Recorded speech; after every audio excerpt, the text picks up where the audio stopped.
সম্মানিত ভিউয়ার ও প্রিয় শিক্ষার্থীবৃন্দু, NS IT সলিউশনের পক্ষ থেকে আজকের ভিডিওতে তোমাদেরকে স্বাগত জানাচ্ছি। আজকে তোমাদের জন্য নতুন একটি ভিডিও নিয়ে আমরা আবারও হাজির হয়েছি। আজকের ভিডিওতে আমরা যে বিষয়টি নিয়ে আলোচনা করব, আশা করি তোমরা ভিডিওটি না টেনে শুরু থেকে শেষ পর্যন্ত দেখলে তোমরা অবশ্যই তোমাদের এই সমাধানটি খুঁজে পাবে। তোমরা যারা আমাদের এই চ্যানেলে নতুন, আমাদের এই চ্যানেলটি সাবস্ক্রাইব করবে এবং পাশে থাকা নোটিফিকেশন বেলটি অন করে দিয়ে আমাদের চ্যানেলে আপলোড করা ভিডিও সবার আগে পেতে আমাদের সাথে থাকবে। আর যারা ইতিমধ্যে আমাদের এই চ্যানেলটি সাবস্ক্রাইব করেছো, তারা ভিডিওটিতে লাইক, কমেন্টস এবং শেয়ারের মাধ্যমে অন্যদের কাছে ছড়িয়ে দিবে। তো কথা না বাড়িয়ে আমরা আমাদের ভিডিওর মূল অংশে চলে আসি। আমরা আজকে যে বিষয়টি নিয়ে আলোচনা করব সেটি হচ্ছে নবম শ্রেণীর দ্বিতীয় সপ্তাহের অ্যাসাইনমেন্ট, অর্থাৎ বিজ্ঞান বিষয়ের অ্যাসাইনমেন্ট আমরা কিভাবে লিখব তার সমাধান আমরা দেখব, এবং অর্থাৎ আমরা যে নমুনা উত্তরটি তোমাদের জন্য এখানে সেট করে, আশা করি তোমরা এই নমুনা উত্তরটির মাধ্যমে তোমাদের অ্যাসাইনমেন্টটিকে সুন্দরভাবে লিখতে সক্ষম হবে। আমরা এখানে দেখছি যে বিজ্ঞান বিষয়ের যে অ্যাসাইনমেন্টটি দেওয়া হয়েছে সেই অ্যাসাইনমেন্টটি এখানে রয়েছে। আর এই অ্যাসাইনমেন্টটি দেওয়া হয়েছে প্রথম অধ্যায় উন্নতর জীবনধারা এবং দ্বিতীয় অধ্যায় জীবনের জন্য পানি, এই দুই অধ্যায় থেকে। অর্থাৎ কভার পৃষ্ঠায় আমরা যে অ্যাসাইনমেন্টের কভার পৃষ্ঠা রয়েছে সেখানে আমাদের অ্যাসাইনমেন্টের শিরোনামটি হবে উন্নতর জীবনধারা এবং জীবনের জন্য পানি। আর আমাদের যে নির্ধারিত কাজটি রয়েছে আমরা একটু দেখি। খোকন একজন দক্ষ ও অত্যন্ত পরিশ্রমী ফুটবল খেলোয়াড়। তার ওজন ৬৮ কেজি এবং উচ্চতা ১৭০ সেন্টিমিটার। সে রুটি, আলু, বাদাম, ডিমের কুসুম খেতে পছন্দ করে। শাকসবজি, ফলমূল ও মাছ মাংস খেতে পছন্দ করে না। এখানে যে ক নম্বর প্রশ্নটা সেটা হচ্ছে স্ফুটনাঙ্ক কাকে বলে। খ নম্বর, কই মাছের জন্য দ্রবীভূত অক্সিজেন প্রয়োজন কেন ব্যাখ্যা করো। গ নম্বর, খোকনের বিএমআই নির্ণয় করো। ঘ নম্বর, উদ্দীপকে পছন্দনীয় ও অপছন্দনীয় খাবারগুলো খোকনের শারীরিক দক্ষতা অটুট রাখতে কী ধরনের ভূমিকা পালন করবে বিশ্লেষণ করো। আমরা এবার দেখি যে আমাদের ক নম্বর প্রশ্নের উত্তরটি কি হবে। আমরা এখানে বলে রাখি যে আমরা যে নমুনা উত্তর তোমাদের জন্য এখানে সেট করেছি, তোমরা হুবহু যে এই উত্তরটি লিখতে হবে তা না, তোমরা এটির সহযোগিতায় তোমাদের মেইন বই থেকেও তোমরা তোমাদের উত্তরটিকে সাজাতে পারো। আমাদের প্রশ্ন ছিল যে স্ফুটনাঙ্ক কাকে বলে। যে তাপমাত্রায় কোনো তরল পদার্থের বাষ্পীয় চাপ এক বায়ুমণ্ডলীয় চাপের সমান হয় এবং তরল পদার্থটি বুদবুদ আকারে ফুটতে থাকে তাকে সেই পদার্থের স্ফুটনাঙ্ক বলে। আমাদের এখানে খ নম্বর প্রশ্ন ছিল যে কই মাছের জন্য দ্রবীভূত অক্সিজেন প্রয়োজন কেন ব্যাখ্যা করো। কই মাছের জন্য পানিতে দ্রবীভূত অক্সিজেন প্রয়োজন কারণ দ্রবীভূত অক্সিজেন থেকে মাছ শ্বাসকার্যের জন্য প্রয়োজনীয় অক্সিজেন গ্রহণ করে। বিভিন্ন জলজ উদ্ভিদ ও ফাইটোপ্লাঙ্কটন সালোক সংশ্লেষণ প্রক্রিয়ায় পানিতে যে অক্সিজেন তৈরি করে তা ওই পানিতে দ্রবীভূত অক্সিজেনের উৎস। কিছু পরিমাণ অক্সিজেন বায়ুমণ্ডল হতে সরাসরি পানিতে দ্রবীভূত হয়। কই মাছ পানিতে দ্রবীভূত অক্সিজেন গ্রহণ করে ফুলকা দিয়ে। ফুলকা এমনভাবে তৈরি এটি শুধুমাত্র পানি থেকে অক্সিজেন গ্রহণ করতে পারে, বাতাস থেকে নয়। যদি পানি না থাকতো তাহলে কোনো মাছ বাঁচতে পারত না। শুধু মাছ নয়, যেসব প্রাণী ফুলকা দিয়ে অক্সিজেন গ্রহণ করে শ্বাসকার্য চালায় তাদের কোনোটিই বাঁচতে পারত না। তাই কই মাছের জন্য পানিতে দ্রবীভূত অক্সিজেনের প্রয়োজন রয়েছে। প্রিয় শিক্ষার্থীবৃন্দ, আমাদের গ নম্বরে যে প্রশ্নটি ছিল যে খোকনের বিএমআই নির্ণয় করো। আমাদের এখানে বিএমআই নির্ণয় করতে হলে আমাদেরকে বিএমআই নির্ণয়ের সূত্রটি জানতে হবে। আমরা এখানে দেখি যে আমরা জানি বিএমআই সমান সমান দেহের ওজন কেজি অবলিক দেহের উচ্চতা মিটার স্কোয়ার।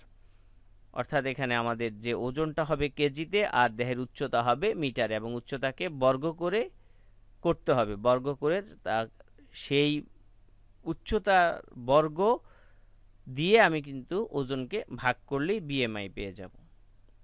উদ্দীপকে দেওয়া আছে খোকনের ওজন ৬৮ কেজি, খোকনের উচ্চতা ১৭০ সেন্টিমিটার। এই ১৭০ সেন্টিমিটারকে মিটারে নিতে হবে, সেজন্য আমরা এখানে ১০০ দিয়ে ভাগ করে ১.৭ মিটার পেয়েছি। অতএব খোকনের বিএমআই সমান সমান ৬৮ ভাগ ১.৭ হোল স্কোয়ার। আমরা দেখি যে ইকুয়াল ৬৮ ভাগ ১.৭ গুণন ১.৭, তাহলে আমরা এখানে পেলাম যে ৬৮ ভাগ ২.৮৯। আমরা যদি এটাকে ভাগ দিই তাহলে ২৩.৫২৯ সামথিং আসে। দশমিকের পরে ২ সংখ্যা লিখব, তাহলে আমরা এখানে ২৩.৫৩ লিখে প্রায় লিখে দিব। আর এটাই হচ্ছে আমাদের বিএমআই, অর্থাৎ খোকনের যে বিএমআই নির্ণয় করতে বলা হয়েছিল, এটাই হচ্ছে আমাদের কাঙ্ক্ষিত সেই উত্তর। আমরা এবার দেখি যে উদ্দীপকে পছন্দনীয় ও অপছন্দনীয় খাবারগুলো খোকনের শারীরিক দক্ষতা অটুট রাখতে কী ধরনের ভূমিকা পালন করে বিশ্লেষণ করো। তাহলে আমরা এখানে ১ নং প্রশ্নের উত্তর ঘ, সেটা কেমন হবে এবার একটু দেখি। উদ্দীপকের পছন্দনীয় ও অপছন্দনীয় খাবারগুলো খোকনের শারীরিক দক্ষতা অটুট রাখতে যে ধরনের ভূমিকা পালন করবে তা নিচে বিশ্লেষণ করা হলো। আচ্ছা, আমরা এখানে দেখি যে রুটি, আলু, বাদাম এগুলো কিন্তু সে পছন্দ করে, তাহলে এগুলো হচ্ছে শর্করা জাতীয় খাবার। শর্করা হচ্ছে মানুষের প্রধান খাদ্য। শর্করা আমাদের শরীরের কর্মক্ষমতা বৃদ্ধি করে এবং তাপ শক্তি উৎপন্ন করে। জীবদেহের বিপাকীয় কাজের জন্য যে শক্তির প্রয়োজন সেটি কার্বোহাইড্রেট জাতীয় খাদ্য জারণের ফলে উৎপন্ন হয়। গ্লাইকোজেন প্রাণীদেহে খাদ্য ঘাটতিতে বা অধিক পরিশ্রমের সময় শক্তি সরবরাহ করে। সেলুলোজ একটি অপ্রাচ্য প্রকৃতির শর্করা, এটি আঁশযুক্ত খাদ্য। এটি আমাদের দৈনন্দিন মলত্যাগে সহায়তা করে এবং কোষ্ঠকাঠিন্য রোধ করে। শর্করার অভাবজনিত রোগ থেকে রক্ষা পেতে আমাদের প্রতিদিন প্রয়োজনীয় শর্করা জাতীয় খাদ্য খেতে হয়। খাদ্যে শর্করার পরিমাণ আবার চাহিদার তুলনায় বেশি হলে, অর্থাৎ অতিরিক্ত শর্করা শরীরে মেদ হিসেবে জমা হয়, তখন শরীর স্থূলকায় হতে পারে, কখনো কখনো বহুমূত্র রোগও দেখা দিতে পারে। নিঃশ্বাস প্রশ্বাস বা শ্বসন প্রক্রিয়ায় আমরা বাতাস থেকে যে অক্সিজেন গ্রহণ করি সেটি ফুসফুসে আমাদের রক্তের সাথে মিশে যায়। রক্তের লোহিত কণিকা এই অক্সিজেন আমাদের শরীরের কোষে পৌঁছে দেয়, সেখানে গ্লুকোজের সাথে বিক্রিয়া করে তাপশক্তি তৈরি করে এবং এই তাপশক্তি আমাদের সকল শক্তির উৎস। তাহলে আমরা যে এখানে দেখলাম যে খাবারগুলো পছন্দ করে সেগুলো কিন্তু একটা নির্দিষ্ট পরিমাণ মতো খেতে হবে। এগুলো কমও খাওয়া যাবে না, আবার বেশিও খাওয়া যাবে না। কম খেলে বিভিন্ন শারীরিক সমস্যা সৃষ্টি হবে, আবার যদি বেশি গ্রহণ করা হয় তাহলে তখন অতিরিক্ত মেদ জমা হতে থাকবে। খোকন মাছ এবং মাংস খেতে পছন্দ করে না। এখানে কিন্তু মাছ ও মাংসে রয়েছে প্রোটিন বা আমিষ। এখন খোকন যে মাছ মাংস পছন্দ করে না, কিন্তু তারপরে এই খাবারগুলো দেহের জন্য কিন্তু প্রয়োজন রয়েছে। আমরা একটু দেখি। কার্বন, হাইড্রোজেন, অক্সিজেন এবং নাইট্রোজেন এই 4টি মৌলের সমন্বয়ে আমিষ তৈরি হয়। শরীরে আমিষ পরিপাক হওয়ার পর সেগুলো অ্যামাইনো অ্যাসিডে পরিণত হয়, অর্থাৎ বলা যায় একটি নির্দিষ্ট আমিষের পরিচয় হয় কিছু অ্যামাইনো অ্যাসিড দিয়ে। মানুষের শরীরে এ পর্যন্ত 20 ধরনের অ্যামাইনো অ্যাসিডের সন্ধান পাওয়া গেছে এবং এই অ্যামাইনো অ্যাসিড হচ্ছে আমিষ গঠনের একক। উৎস দিয়ে বিবেচনা করা হলে আমিষ 2 প্রকার, প্রাণীজ ও উদ্ভিজ্জ। প্রাণী থেকে যে সকল আমিষ পাওয়া যায় তা প্রাণীজ আমিষ, মাছ মাংস, ডিম, দুধ, ছানা, পনির এগুলো প্রাণীজ আমিষ। উদ্ভিদ থেকে যে আমিষ পাওয়া যায় তা হচ্ছে উদ্ভিজ্জ আমিষ। ডাল, সিমের বিচি, মটরশুঁটি, বাদাম হচ্ছে উদ্ভিজ্জ আমিষের উদাহরণ। প্রাণী দেহের গঠনে প্রোটিন অপরিহার্য। দেহকোষের বেশিরভাগই প্রোটিন দিয়ে তৈরি। দেহের হাড়, পেশি, লোম, পাখির পালক, নখ, পশুর শিং এগুলো সবই প্রোটিন দিয়ে তৈরি হয়। আমরা এখানে দেখছি ডিমের কুসুম ও বাদামে রয়েছে স্নেহ পদার্থ। আর এই স্নেহ পদার্থগুলো আসলে শরীরের জন্য কেন প্রয়োজন আমরা একটু দেখি। খাদ্যবস্তুর মধ্যে স্নেহ পদার্থ সবচেয়ে বেশি তাপ এবং শক্তি উৎপন্ন করে। দেহের পুষ্টি এবং বৃদ্ধির জন্য স্নেহ পদার্থ অতি আবশ্যক। স্নেহ পদার্থ দেহ থেকে তাপের অপচয় রোধ করে এবং ভবিষ্যতের জন্য খাদ্যভাণ্ডার হিসেবে কাজ করে। ত্বকের মসৃণতা এবং সজীবতা বজায় রাখে এবং চর্মরোগ প্রতিরোধ করে। যেসব ভিটামিন এ, ডি, ই এবং কে স্নেহ জাতীয় পদার্থে দ্রবীভূত সেগুলো শোষণে সাহায্য করে।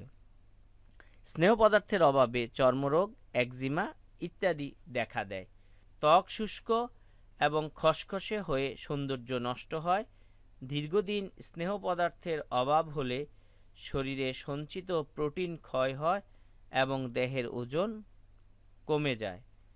আবার শরীরে অতিরিক্ত স্নেহ পদার্থ জমা হলে দেহে রক্ত চলাচলে ব্যাঘাত ঘটে এবং এ কারণে মেদবহুল দেহে সহজে রোগ আক্রান্ত করে।